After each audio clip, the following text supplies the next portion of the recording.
আপনি একজন ভারতীয় হয়ে থাকলে এই ভিডিওটি আপনার কাছে একটি গর্বের ভিডিও। অবশেষে 18 দিন পর কিন্তু পৃথিবীর বুকে ফিরে এলেন যে dragon space, Indian dragon space কিন্তু ফিরে এলেন শুভ্রাংশু শুক্লারা। প্রায় 41 বছর পর কোনো ভারতীয় স্পেস সেন্টার থেকে কিন্তু পৃথিবীতে ফিরে এলেন। এই প্রথম কিন্তু যে শুভ্রাংশু শুক্লাদের যে প্রথম যাত্রা, সেই যাত্রা শেষ করে 18 দিন পর অবশ্যই পৃথিবীর বুকে তারা কিন্তু ফিরে আসলেন। আর সেই মুহূর্তটা তোমাদের সাথে শেয়ার করলাম। তোমরা যারা এখনও দেখোনি তারা ভিডিওটা দেখো, আর এই ভিডিওটা বেশি করে শেয়ার করো। একজন ভারতীয় হয়ে থাকলে, ভারতীয় হিসাবে কিন্তু আজ আমাদের সকলের কাছে গর্বের বিষয়। এই গর্বের দিনটিকে সকলের কাছে শেয়ার করো।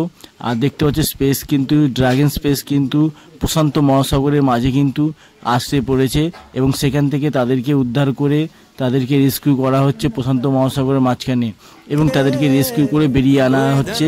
আর প্রথমেই দেখতে পাচ্ছ শুভ্রাংশু শুক্লা কিন্তু বেরিয়ে আসছে এবং তাদের টিম সমেত তারা কিন্তু চলে এসছে। আর তাদের এই টিমকে অসংখ্য ধন্যবাদ। শুভ্রাংশু শুক্লাকে জয় হিন্দ, বন্দে মাতরম, ভারত মাতা কি জয়। তোমরা ভালো থেকো, সুস্থ।